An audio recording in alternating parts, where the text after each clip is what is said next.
Welcome to S9 TV. ముందుగా headlines చూద్దాం.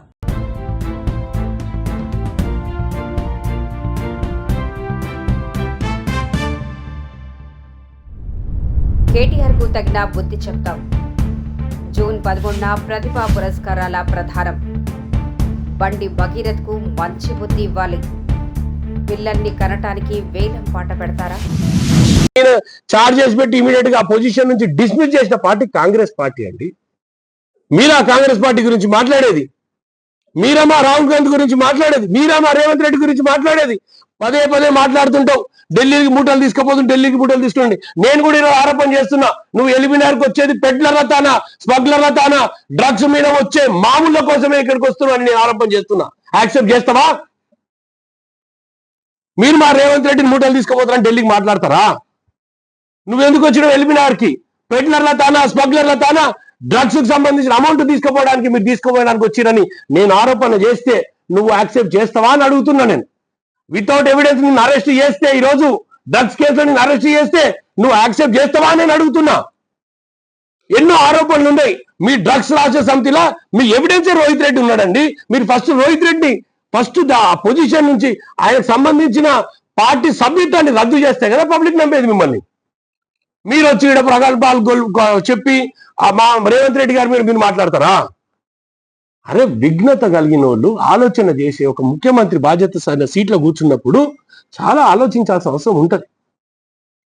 బండి సంజయ్ విఘ్నత లేకుంటే మేమేం చేయాలి? ఒక యూనియన్ మినిస్టర్కి ఆయన విఘ్నత ఆయన లేకపోతే మేమేం చేయాలి?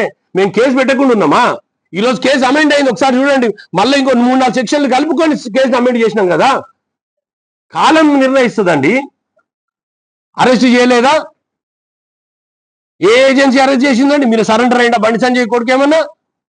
బరాబర్ పోలీస్ డిపార్ట్మెంట్, సైబరాబాద్ పోలీసులు వాళ్ళని టార్గెట్ చేసిరు, నిఘా పెట్టిరు, అరెస్ట్ చేసిరు.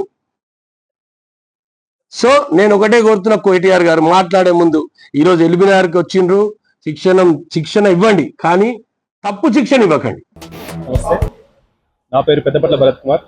నేను రాష్ట్ర వీరశైవ లింగాయత్ లింగబలి సంఘం విభజన విభాగం అధ్యక్షునిగా చేస్తున్నాను. ఈ కార్యక్రమం ప్రతిభా పురస్కారాల కార్యక్రమం గత 13 సంవత్సరాలుగా నిర్వహిస్తున్నాం. ఈ సంవత్సరం రాష్ట్ర గౌరవ పెద్దల ఆదేశానుసారం ఈ కార్యక్రమాలు చేపట్టడం జరిగింది. ఈ కార్యక్రమంలో దాదాపుగా 300 పైచిలకు విద్యార్థుల నుంచి రిజిస్ట్రేషన్ తీసుకొని వారికి రవీంద్రభారతి వేదికగా విశిష్ట అతిథులతోనే సత్కరించడం జరుగుతుంది. అదేవిధంగా నిపుణులతోనే వాళ్ళకి కెరీర్ పాత్ గురించి, కెరీర్ గైడెన్స్ గురించి సలహాలు, సూచనలు కూడా ఈ కార్యక్రమంలో ఇవ్వడం జరుగుతుంది. ఈ కార్యక్రమంలో భారీ ఎత్తున రాష్ట్ర మరియు జిల్లా నాయకులు మరియు విద్యార్థులు వాళ్ళ తల్లిదండ్రులు పార్టిసిపేట్ చేస్తున్నారు. ఈ కార్యక్రమాన్ని దిగ్విజయం చేయాల్సిందిగా రాష్ట్ర సంఘం నాయకులకు మరియు వీరశైవ లింగాయత్ లింగ బంధువులు, మిత్రులందరికీ కోరుకుంటున్నాం. జై. నా పేరు పట్లోళ్ళ సంగమేశ్వర్. నేను రాష్ట్ర గౌరవ అధ్యక్షులుగా కొనసాగుతూ ఉన్నాను. మరియు కాంగ్రెస్ పార్టీలో టీపీసీసీ వైస్ ప్రెసిడెంట్గా, హైదరాబాద్ పార్లమెంటరీ పార్టీ ఇన్ఛార్జిగా, అంతేకాకుండా మంతని కాన్స్టిట్యున్సీ బిఎల్ఏ అంటే బూత్ లెవెల్ అడ్మినిస్ట్రేషన్ దానికి కూడా కోఆర్డినేటర్గా నేను పనిచేస్తూ ఉన్నాను. మరి ఇంకా ఈ రాష్ట్ర వీరశైవ లింగాయత్ లింగబలిజ సంఘం గత 13 సంవత్సరాలుగా ప్రతిభా పురస్కారాల గురించి ప్రతి సంవత్సరం పనిచేస్తూ ఉన్నారు మన వాళ్ళు. మా అధ్యక్షుడు భరత్ గారు, ఇంకా మిగతా మా రెగ్యులర్ అధ్యక్షుడు మా దినేష్ పాటిల్ గారు, మిగతా పెద్దలందరూ కలిసి ఈ కార్యక్రమాన్ని నిర్వహించడం అనేది చాలా పెద్ద కార్యక్రమం. దీనిలో అందరూ కూడా భాగస్వాములై మరి రేపు జరగబోయే జూన్ 11న జరగబోయే రవీంద్రభారతిలో జరగబోయే కార్యక్రమానికి అత్యధిక సంఖ్యలో పాల్గొని మరి పిల్లలకు ఎంకరేజ్మెంట్, 10th క్లాస్ పిల్లలకు అవార్డు ఫంక్షన్ ఎంకరేజ్మెంట్ ఇవ్వాలని చెప్పి వారితో కోరుతా ఉన్నాము. Okay bus. సుమారు 2000 దాకా, మనకు 2000 మంది దాకా గ్యాదరింగ్ ఉంటుంది. 300 మందికి అవార్డ్స్ ఇస్తాం. మరి 2000 మంది వాళ్ళ పేరెంట్స్ వాళ్ళందరూ కలిసి 2000 వరకు వస్తాం. వారిని దర్శించుకున్నాము.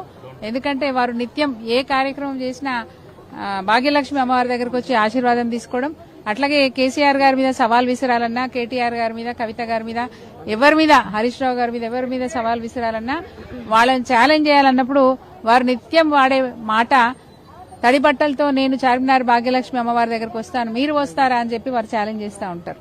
ఈ రోజు మేము కూడా ఛాలెంజ్ చేస్తా ఉన్నాం. అన్న నీ పుణ్యమే ఈ రోజు మేము కూడా ఇక్కడికి వచ్చి అమ్మవారిని దర్శించుకున్నాం.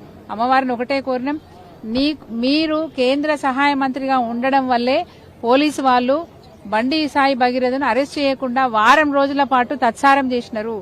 ఇదే పదవిలో మీరు ఇంకా కొనసాగుతూ ఉంటే బండి సాయి భగీరథ కేసు నీరుగారిపోతుందేమో అనే ఆలోచన ప్రజలలో బాగా ఉన్నది. కాబట్టి మీరు చెప్పినా చెప్పకపోయినా కేంద్ర సహాయ మంత్రి కాబట్టి ఇప్పటికి వారం రోజులు దాటేసుకుంటూ వచ్చినారు. భవిష్యత్తులో కూడా అట్లాంటి పరిస్థితి ఉంటుందేమో అని చెప్పి ప్రజల్లో ఇంకా కూడా అట్లాంటి కన్ఫ్యూజన్ ఉంది. కాబట్టి బండి సంజయ్ గారు మీకు మీరే బాధ్యత వహించి మీరు మీ పదవికి రాజీనామా చేస్తే దేశం మొత్తం, రాష్ట్రమే కాదు దేశం మొత్తం కూడా గర్విస్తుంది మిమ్మల్ని చూసి. కాబట్టి మీకు అట్లాంటి సద్బుద్ధిని ఇవ్వాలని చెప్పి అమ్మవారిని వేడుకోవడానికి ఈ రోజు మేము వచ్చినాం. తప్పకుండా అన్యాయం జరిగిన ప్రతి ఒక్కరికి న్యాయం జరిగే విధంగా అమ్మవారు ఆశీర్వదించాలని, మరి అమ్మవారిని నమ్ముకొని తప్పులు చేసే వాళ్ళను అమ్మవారు శిక్షించాలని కోరుతూ వచ్చినాం మేము. Thank you. నీకు పెళ్ళయిందా బాబు? పెళ్లి కాని యువకులందరూ కూడా 30,000 ఇస్తాడు మూడో పిల్లని కానండి, 40,000 ఇస్తాడు నాలుగో పిల్లని కానండి. నేను మాత్రం ఒకనే గంట, మా అబ్బాయి మాత్రం ఒకనే గంటాడు. ఏంది ఇది? చంద్రబాబు నాయుడు గారు మాత్రం ఒకనే గంటాడు, వాళ్ళ అబ్బాయి కూడా ఒకనే గంటాడు. ఈ ఆయన ఇంకొక ఉన్నాడు, వాళ్ళ అబ్బాయి మనవడు, అతను కూడా ఒకనే గంట. రాసుకోండి, రేపు వాళ్ళ ఆస్తులు మాత్రం చెదరకూడదు, వాళ్ళ ఆరోగ్యాలు మాత్రం దెబ్బతినకూడదు. మీరు మాత్రం పెళ్ళైన కొత్త వాళ్ళు అందరూ ఇప్పుడు ఇద్దరు కంటే ఇంకోళ్ళు కానండి 30,000 ఇస్తాడు బాబో, జీవితాంతం బతకొచ్చు. మీ అబ్బాయిని పుట్టారు జీవితాంతం బతకొచ్చు, ఆయన్ని MBBS కూడా చదివించవచ్చు 30,000తో. అర్థమైందా? 40,000 ఇస్తాడు నాలుగో పిల్లల కంటే.